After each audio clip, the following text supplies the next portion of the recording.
ஒரு கடாயில் கொஞ்சம் எண்ணெய் சேர்த்து 2 கைப்பிடி தேங்காய் போட்டு நல்லா வதக்கி எடுத்துக்கலாம்.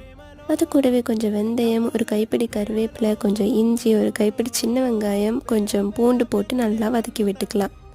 தேங்காய் நல்லா ப்ரௌன் ஆனதும் கொஞ்சம் மஞ்சத்தூள், 1 ஸ்பூன் மிளகாத்தூள், 1 ஸ்பூன் மல்லித்தூள், கொஞ்சம் பெருஞ்சீரகம் போட்டு நல்லா வதக்கி விட்டுக்கலாம். ஒரு மண் சட்டியில் க்ளீன் பண்ணி எடுத்து வச்ச ப்ரான்ஸ் கூட 1 கிளாஸ் தண்ணி, தேவையான அளவு உப்பு போட்டு வேக வச்சுக்கலாம். வறுத்து வச்ச தேங்காய் கூட தண்ணி சேர்த்து நல்லா பேஸ்ட்டாக அரைச்சி எடுத்துக்கலாம். ப்ரான்ஸ் லைட்டாக குக் ஆனதும் அது கூட தக்காளி சேர்த்துக்கலாம்.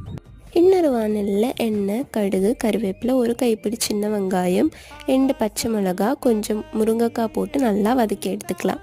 வதக்கினதையும் நம்ம ப்ரான்ஸ் கூட சேர்த்து நல்லா மூடி வச்சு வேக வச்சுக்கலாம். லைட்டாக கொதி வந்ததும் நம்ம அரைச்சி வச்சிருந்த பேஸ்ட்டும் தேவையான அளவு தண்ணி ஊற்றி நல்லா வேக வச்சுக்கலாம். அவ்வளோதான், நம்ம சுவையான Kerala style prawns gravy ready.